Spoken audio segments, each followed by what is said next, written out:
Hi everyone, welcome back to my channel Roam with Romy, where I talk about life, love, and culture. For today's video, we're going to travel down under to Australia. Now, before I start this case study, disclaimer.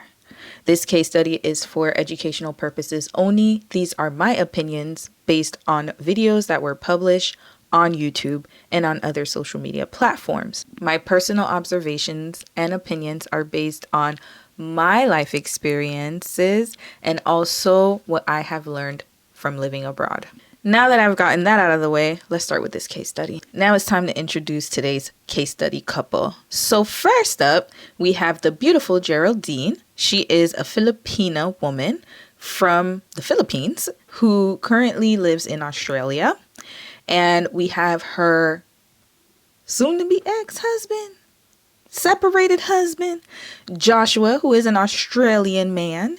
And they have two beautiful children by the name of Baby J and Baby N. On YouTube, they are most popularly known as the Blackman Family. And on their YouTube account, they have over 760,000 subscribers. And their TikTok channel has 3.7 million followers. They are a very popular social media couple in the Asian woman, white man community. The Blackman family began their YouTube channel about 4 to 5 years ago, and they were highlighting their son playing with toys. And then all of a sudden, they started posting videos about family content, and they started posting videos about their life in Australia, and the kids were also involved in their videos, and their content started to blow up on social media. The reason why I decided to highlight this couple is because a few weeks ago, our sis Geraldine posted a breakup video. In the video, you can clearly see that Geraldine is very heartbroken. She is crying and she's expressing her emotions, very, very real emotions about the breakup of her family. No family breakup is easy. And my heart truly breaks for her in this moment. She lets the audience know that her and Josh have decided to go their separate ways and that Josh was responsible for her becoming a born-again Christian. She also goes on to thank Josh for being such a wonderful father and a great father to their two children. She thanks Josh for essentially making her the woman that she is.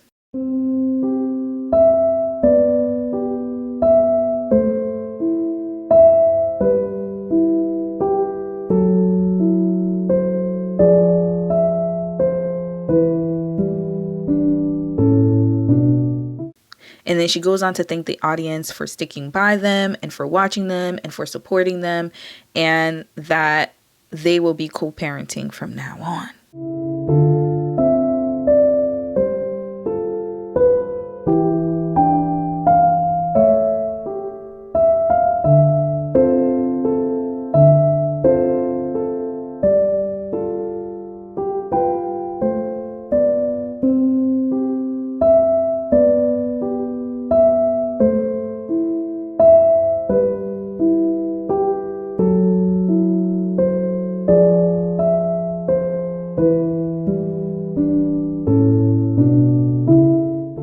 Now, y'all know if they done made it to this case study that I did notice a few red flags. I will say this though, I think that in the beginning, their intentions were very pure. So let's get a bit of a background on this couple. I was able to pull up an interview that they had with a popular Filipino TV show by the name of BRGY. This interview gave an insight of their background and how they got together. Geraldine explains that she grew up in Baguio City in the Philippines, and she actually was raised by her grandparents in Ifugao in the Philippines. So her mother went to work abroad and she was left with her grandparents. This is actually very, very normal in Filipino culture. A lot of the women, they do end up going abroad to work as either temporary foreign workers or foreign workers, and they usually work in the nursing field and also other fields, housekeeping, in order to send money back home to their kids and also their extended families. According to a report published by the Republic of the Philippines, the Philippine Statistics Authority, there are over 2.16 million overseas Filipino workers. So let's read a little bit. The number of overseas Filipino workers, OFWs, or Filipino workers who worked abroad from April to September 2023 was estimated at 2.16 million, an increase of 9.8% from the previous year's estimated number of 1.96 million. Among the total number of OFWs who worked abroad from April to September, 1.20 million, or 55.6%, were women. So this goes to show you that a lot of Filipino women, they do go abroad to make a better life for their family. We also find out that while Geraldine was raised by her Lola and Lolo, she never actually lived with her parents until, I believe, later in life. Her mother remarried a Chilean man. She has a very multicultural family. Geraldine graduated from university and she moved to Australia. Now, the thing about it is that I totally relate to when she spoke about her first 4 years in Australia, where she loved Australia. However, she missed her family back home and she didn't know whether she wanted to stay or leave. I totally relate to that experience because at the 4-year to 5-year mark, once you live abroad in another country, you start to really miss your home. And sometimes it's not just family, it's just your way of life. You've already fully immersed yourself in another culture, and sometimes you miss the comfort of home and having different opportunities available to you that you might not have in the new country of residence. And so she did talk about kind of like trying to figure out her next move in life and how she met her husband during that time. And again, that's another parallel with my story because I met my husband during the 4-year mark of when I resided in Korea. So I did notice a bit of parallels with that. So next, Josh enters the interview and they talk a bit about their life being full-time social content creators, how they got into it, and also their love story. So I'm going to do this order in reverse. I will talk about how they met, their love story, and then I will go over their transition from working regular white-collar jobs to now being full-time social media content creators. Josh recounts the time where he first met Geraldine, and he was saying that he was parked in his car. He saw a beautiful woman, and when he got out of the car to approach her, he realized that that was Geraldine, and he was very awestruck by her beauty. And I think that's very sweet because sometimes, you want to know if your man is feeling you. So obviously he was very attracted to her from the beginning. So that's actually a really good thing. Usually, like if a man shows a lot of interest in the beginning, that's actually a very good sign. And it seemed like he really felt like she was out of his league, which is another good sign because, at times I think like this. Okay, my opinion only. When a man thinks that you're out of his league, that actually could go two ways. It could be a good thing because he actually wants to pursue you and he's going to try to lock it down. But the drawback or negative aspect to it is sometimes if you're too out of his league, he might get insecure. We're going to get into that. Josh goes on to say that it took him about a year to lock it down with her. And ladies, I'm being honest, and I will say this. Usually men know within a few months to a year. It does not take them that long. In my case, it was the same thing. Dom knew within 6 months. This man knew within 1 year. It really doesn't take that much time. I'll be honest with y'all. So he knew within a year that he wanted to make her his wife, and he decided to lock it down. I thought the next thing that he said was very important. And this is actually a green flag. He said that he went to his family and friends and asked them what they thought about her. Now, I know that this can be a bit controversial depending on if your family or friends are supportive of you.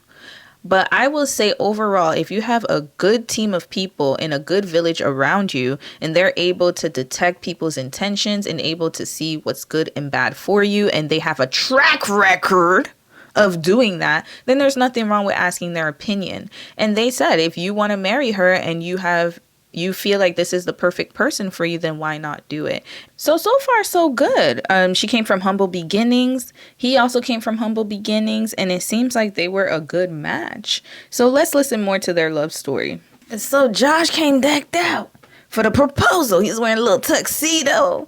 It was raining. You had a little ambience of the rain. Rain does some white noise.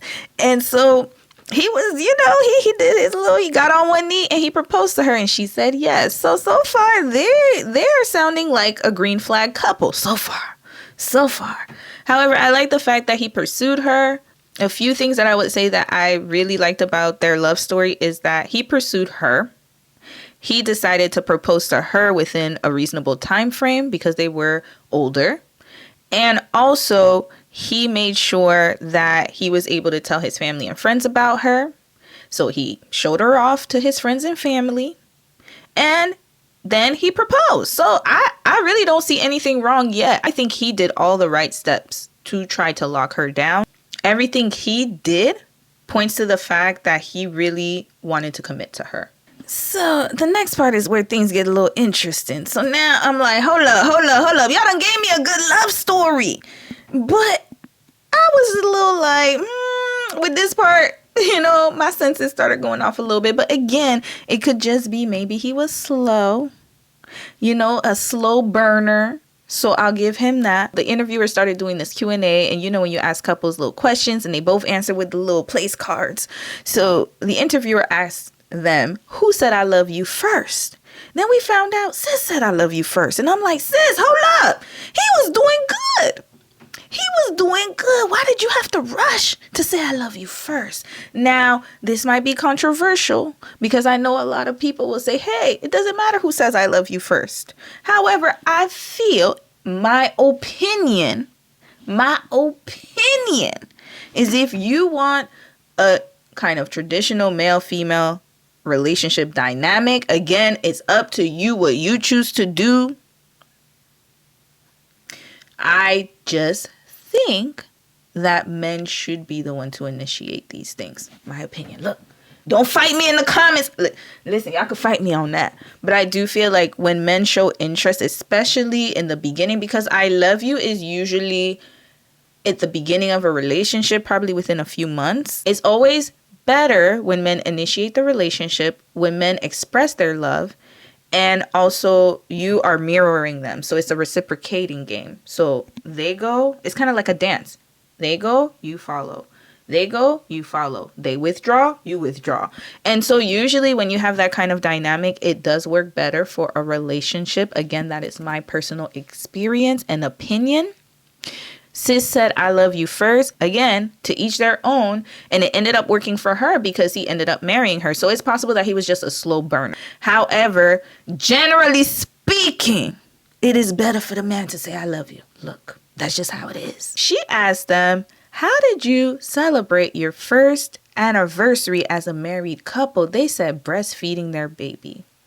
So, in case my science, I took science class. And I learned about babies in middle school. Shout out to the Department of Education in Florida. So, from my understanding, it takes 9 months to have a baby. And they said that they got married within a year. And then a year, how did they celebrate their first year anniversary? They were breastfeeding. Now, based on my calculations, listen, I'm not a mathematician. I done told y'all. My elementary, middle school, and high school education was with the Broward County school system in Florida. Y'all could blame them if I'm getting my calculations wrong. But I believe sis was pregnant.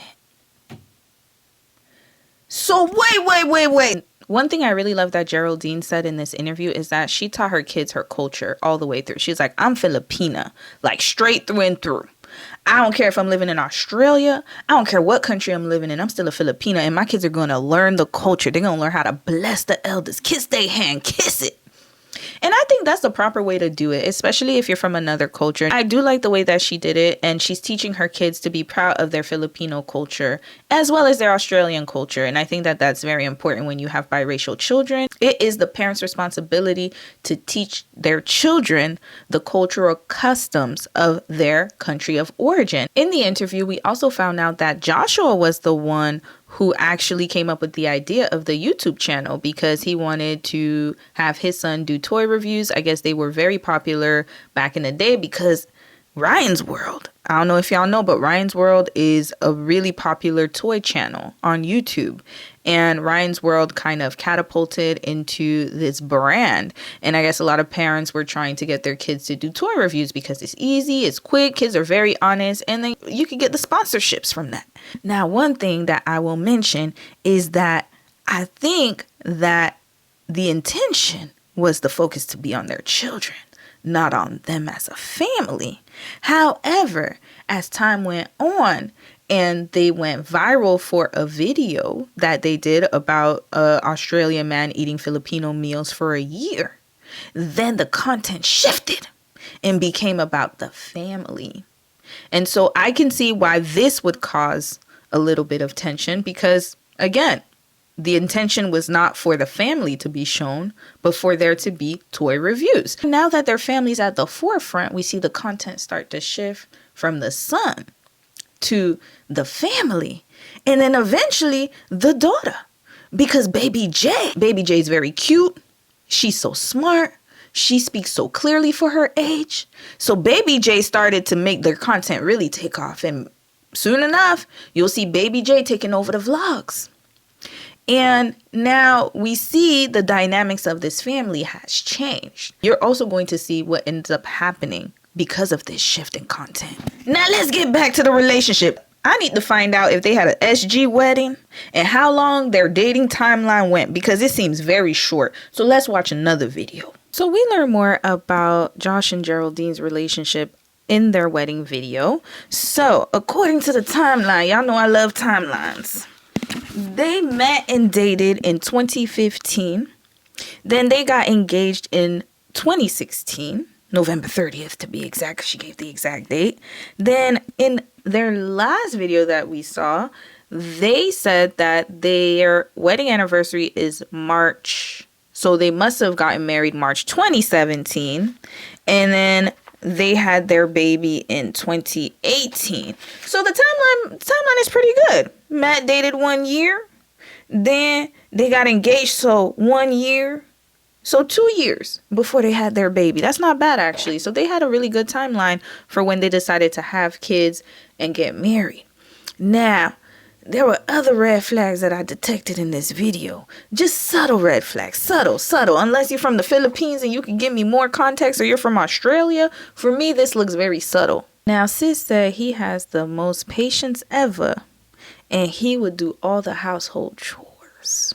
So Sis said that he would do all the household chores. He was very patient. He would mow the lawn for her. He would cook nice dishes for her. He was basically serving her.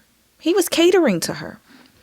Now, I will say that this is a red flag because I think that when you're beginning a relationship and you do all of these things, it's nice and it's a nice gesture. However, it can easily make the other person feel unappreciated and underappreciated because sometimes, and I've noticed when men do this, they will do all that for you, but then they do want you to put something to the table. I will say that. And I'm speaking from experience, y'all.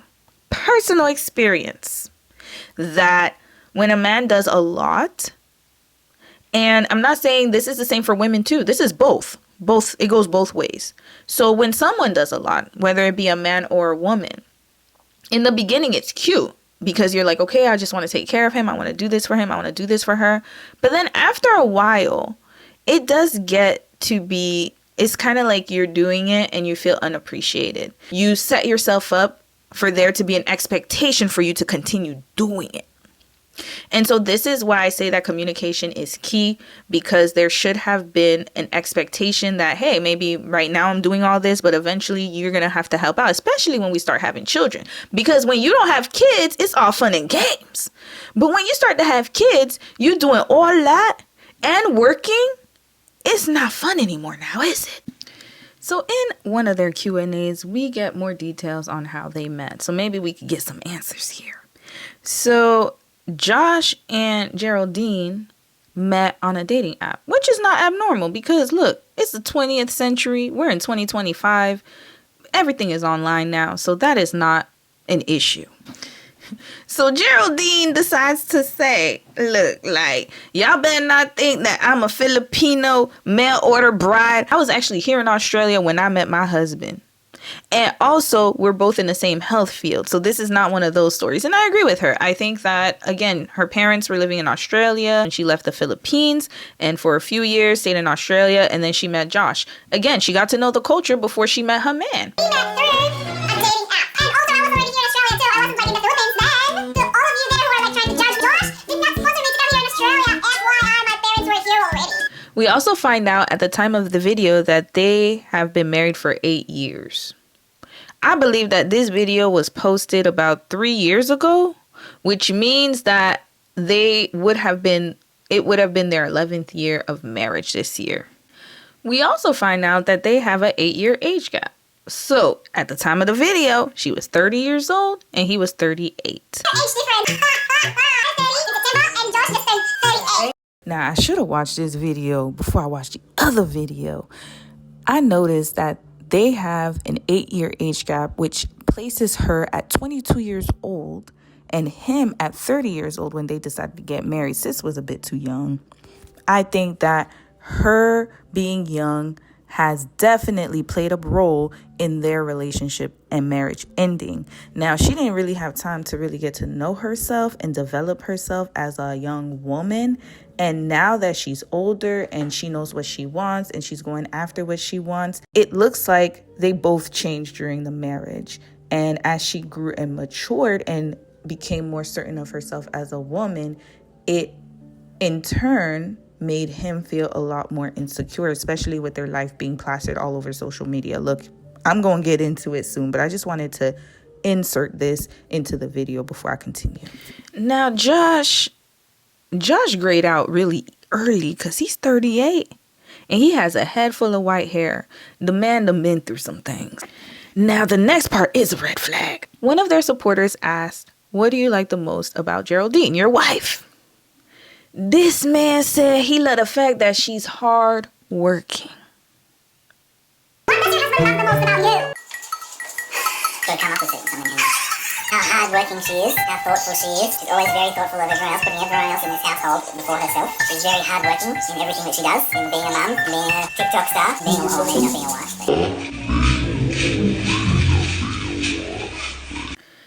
Now, I know he probably thought he was saying the right thing, but sir, That I love about Geraldine is that she's very caring and supportive and understanding, and she's always willing to work on things and try and work through our problems that we've had. She's the most beautiful woman that I've ever met, and I couldn't have picked anyone. I'm the luckiest man alive.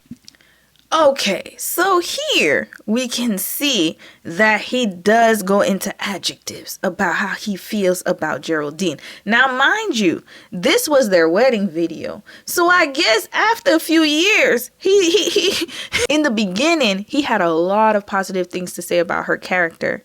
However, after the 8 years have gone by, this is what this man has to say about his wife. This is for you, men. When a woman asks, "What do you love the most about me?" please do not go and talk about her labor and what she does for you. Talk about her as a person. Because there are a lot of qualities that women have that are separate from their labor. This is a very important thing to learn. On their YouTube channel, we can see that Geraldine actually does a lot of housework and she does put in the work. Y'all, okay, I lied. I think her cleaning was just on the off days because they did a video with their daughter where Geraldine was asking their daughter questions and the baby girl was spilling the tea. Mind you, this is a child, y'all. So I'm inclined to believe what comes out of the child's mouth, because children, one thing children don't do is they do not lie. They don't care who it is. They will tell you the truth straight up. I believe baby sis when she was answering these questions. So Geraldine then asked baby sis, "Who is the better cook?" She said, "Daddy." Who's always clean? Who's always cleaning the house? Mama or daddy? The house. Daddy. Who eats the most? Daddy. Who is a better driver? Who is a better driver? Daddy. Who gets angry all the time? Who gets angry all the time? Mama. Hold up, y'all. Hold up. It takes longer to get ready when we are going out. Daddy. Who takes longer to get ready when we going out? Daddy. Hold on. Let me find out Daddy a Devo. What? Who sleeps the most? Me. Who sleeps the most? Mama. Chill. But then again, I mean, she does have the heart condition, so we're not gonna do too much on Geraldine on that one.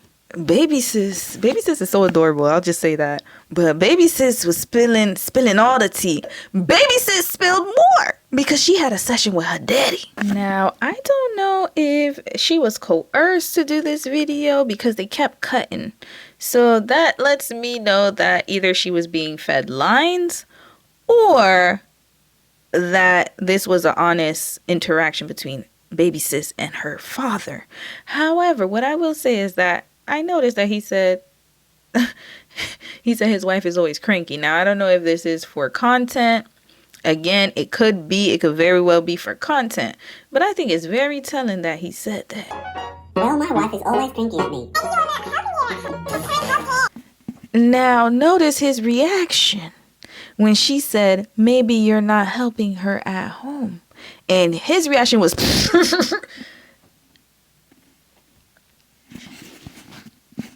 So he's been doing a lot, y'all. He was doing a lot.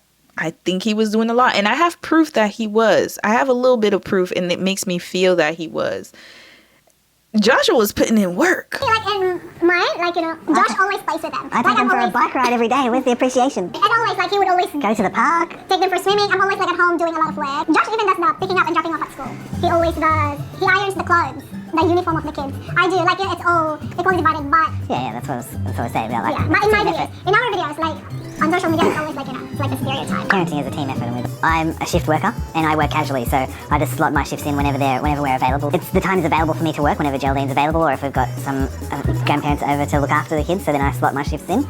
Now, when baby sis asked, do you help her with the kids, sir? He said she's always on her phone. How can I not? She's always on her phone. How can I not?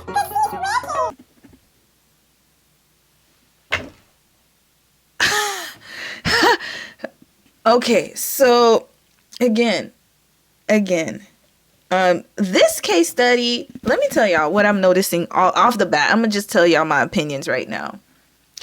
I don't think it's a cultural issue. There's no cultural issue between them. Even though they're interracial, I don't find any cultural issues. She has fully accepted his culture and he has fully accepted her culture. And on top of that, the kids are being raised to embrace and adopt both cultures. So I don't think it's a cultural issue. This is a social media content / personality issue.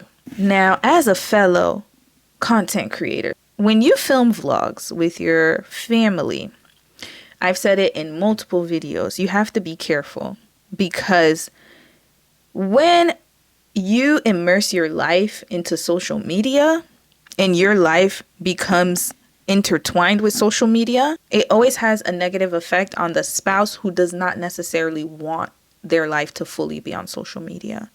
So in this case, you have a wife who has clearly put her family and their content as part of their income because they're starting to monetize.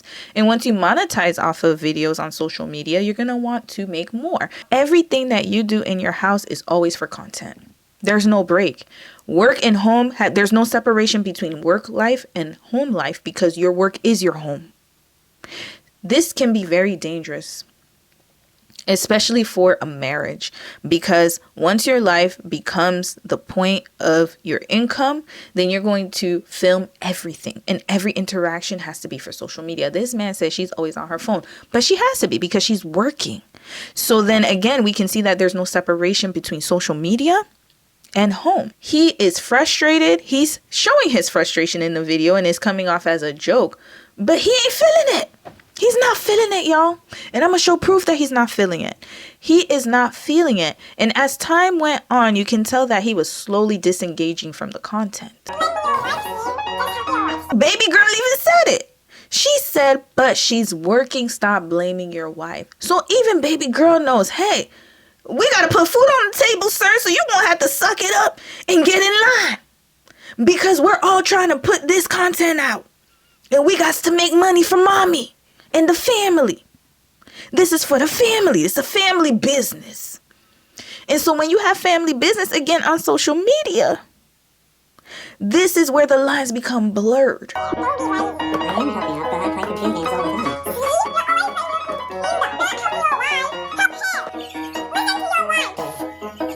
So now baby girl says stop being lazy because he says I am helping her. I play computer games all the time. I heard him say I help her play computer games all the time. But hell, maybe it's the Australian accent. I couldn't understand that. So baby girl says you're always playing the computer. You're not helping your wife. Help her. So listen, somebody's not helping somebody. So it's either Joshua's not helping Geraldine or Geraldine's not helping Joshua. But either way, there is a conflict. Trouble in paradise here. They're not seeing eye to eye here because I don't know what's going on. And again, he does the little laugh, the little sarcastic laugh, like, ha! Sir, we gonna need you. Sir, is it that serious? Your wife. She said, listen to your wife. He's like, this man is having a breakdown, y'all. He about to crash out. This is very telling, guys. I'm not surprised by the split at all because obviously, again, he feels resentful and underappreciated. And she is fully committed. That's one thing I will say about Filipino people are very hardworking people. Very extremely hardworking people. Listen, don't get mad at me. I'm just telling the truth. They work very hard for their money. They are about getting that bag. And I'm not surprised that they put their all into something because once they get into something, they're going to put their everything into it. And that goes for a lot of other cultures too. Yeah, Filipino people are very hardworking. So I'm not surprised that she's putting in a lot of work into the social media content because when you are on level 1, they're on level 100. They are fast and quick and ready. They will work. So she putting in work. She putting in the work. She is. And she's providing for the family. And she's making all of this content. She's curating everything. She's probably the one filming, editing, vlogging, coming up with all the scripts. It takes a lot of time and effort. However, he does not like that. So now baby girl ends it and says you're not being very nice to your wife. So there's obviously some type of dynamic going on in the household in the background. And they decide to film it for content. And again, you know, when you put your life on social media, when you put too much and expose too much, then there's always going to be some truth in these little joking skits. Because some of these skits are not joke. How many times y'all seen people say, we broke up, prank, and then they break up a few months later?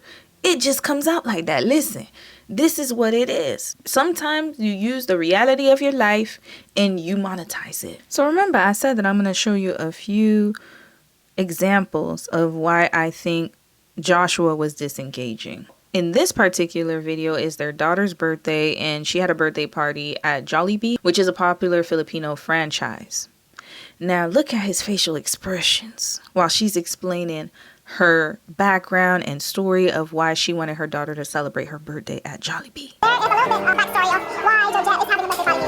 So when I was a kid, I didn't get to have a party in Jollibee because we didn't have any money. So that's why I wanted Jet to have a birthday party there so I can, fulfill my childhood dream. I just wish that my inang and tatang, my grandparents, are here to celebrate her birthday. Y'all, I'm really trying my best not to laugh because it actually is a very heartwarming story of her not having her grandparents there and how she wants her child to experience what she didn't get to experience in her childhood.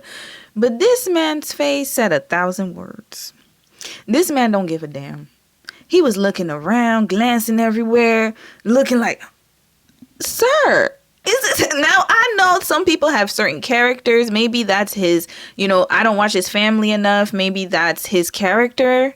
However, she's talking about something very serious. Like, this is very, very troubling that he would have this kind of reaction. But again, when you start to become disengaged with the content, this is what happens. My opinions based on what I'm seeing. Now, the next video I'm going to show you is when they took a trip to the Philippines. So this family has traveled to a lot of places. They've traveled to Japan. They've traveled to the Philippines. They've gone on Disney cruises. Matter of fact, in one of the cruises, Mama Dukes came. meaning Joshua's mama came. I guess that she went to a local school that I'm not sure if she attended this school or if she's just volunteering or she gives charitable donations to this school. But either way, they went to the Philippines and they went to give back. I think it's great that she's giving back and she's into philanthropy and community-based organizations that are helping her home country. I think that's always an amazing thing to do. Now, I want y'all to pay attention to him struggling while she's giving her speech.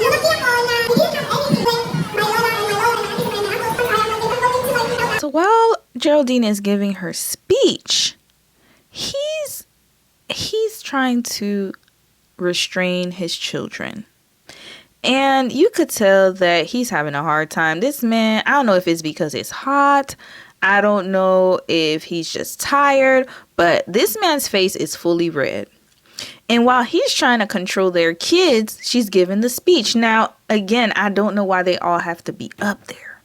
So maybe she wanted all of them to be up there and to give her speech, but she ain't paying no attention to what's going on behind her. Because this man is fighting for his life, trying to get his son in line and trying to control his son and his daughter. Now, towards the end, you do see him smile when they give the kids the backpacks. However, you can tell that he's starting to become a secondary character. She is the primary character, and their daughter is another primary character. Y'all are going to see how popular this family is in the Philippines. So much so that everyone knows their daughter. So their daughter is famous, and she doesn't even realize how famous she is. They're following her, they're watching her videos, but then she doesn't understand the fame that she has.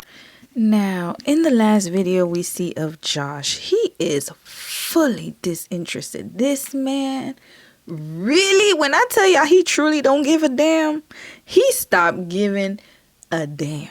So while they're filming the content, his daughter's asking him questions because, again, you know, this is part of the content. She's asking him questions about the mama's Gucci bags and, you know, if he gonna sell it for motorbikes, whatever's going on in that conversation.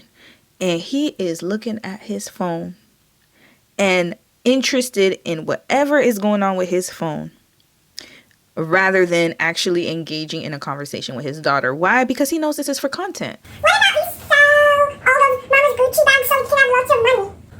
We can buy more motorbikes. No, we just want to get happy about that. Mama said that is good, really, lucky. Now we can spread it. He said, you have 500 bucks, I have 500 bucks. And it's a time. Please, 50% for you, 50% for me. What are you going to do with your money? And what should I do? Go for a massage? Do my nails now? Thank you, thank you. He's not interested. He is not interested. And so this was the last video that he was seen in, and that was on February 7th. Then after that, that's when she posted the breakup video. Now, that is all as far as their relationship goes.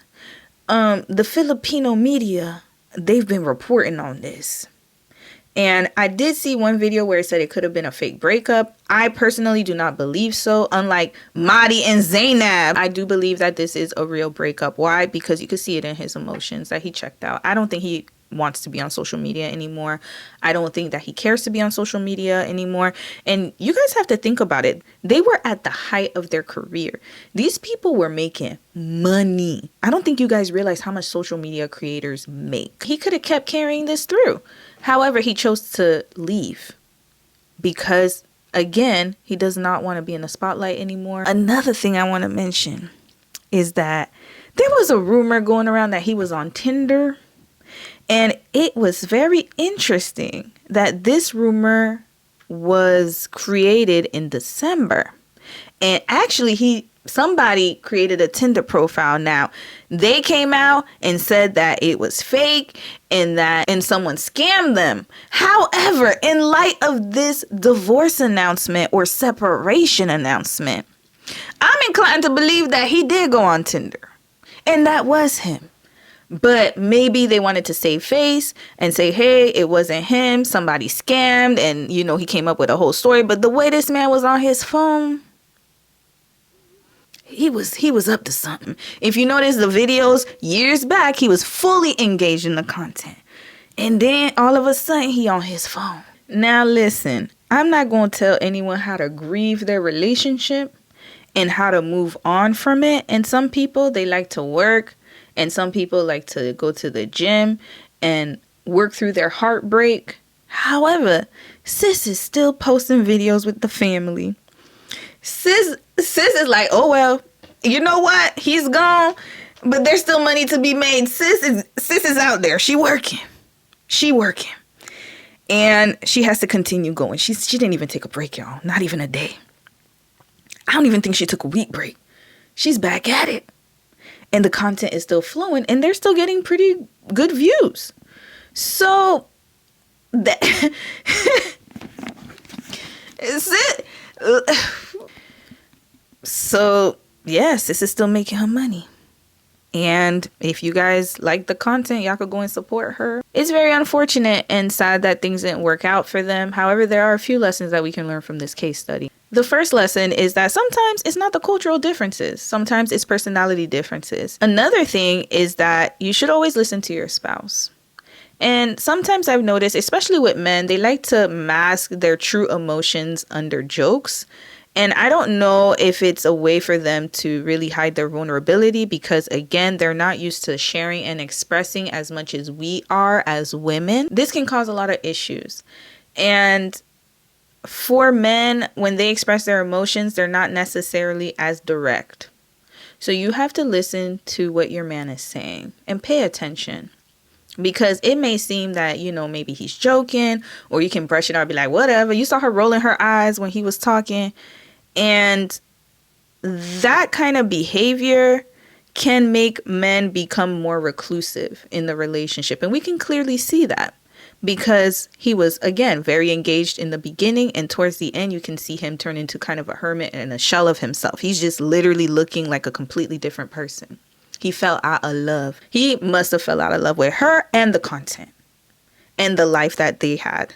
Because, again, the content took over their marriage. And there was even one video where he was like, are you filming? Because it looks like he doesn't want to be filmed 24 hours a day. And I can't fault him for that. Some people, they just don't like that kind of lifestyle. They don't want to live that life. Another lesson we can learn is that we have to be more appreciative of our partners. And it goes both ways. I think there were times that Geraldine wanted more love out of him, and there were more times that he wanted more love out of Geraldine. So these two people really needed to appreciate each other more, and it would have really served them well to take some time off of social media to reconnect and get to know each other again. However, sis made her decision, y'all. She chose the money. And the last thing I will say is fame is a hell of a drug. It is very easy to get sucked into the social media life and get sucked into the monetary gains. For what shall it profit a man if he gain the whole world and lose his own soul? And it's very easy to lose your soul and lose your family in social media. I'm going to read an excerpt from an article published by Bloom, and it is titled The Impact of Social Media on Modern Relationships. Social media has had a profound impact on modern relationships, both positive and negative. While it can be a great way to stay connected with loved ones and find resources and support, it can also distract from face-to-face communication, promote unrealistic expectations, and facilitate jealousy and insecurity. By understanding the potential pitfalls of social media and implementing strategies for managing it in relationships, we can build stronger, more authentic connections with our partners and enjoy the benefits that social media has to offer. So go ahead, post that cute couple selfie, but don't forget to put the phone down and enjoy each other's company too. I truly wish Geraldine, Joshua, and their family the best. On that note, thank you so much for watching. Don't forget to like, comment, subscribe, and as always, take care of your beautiful selves. And until next time, bye.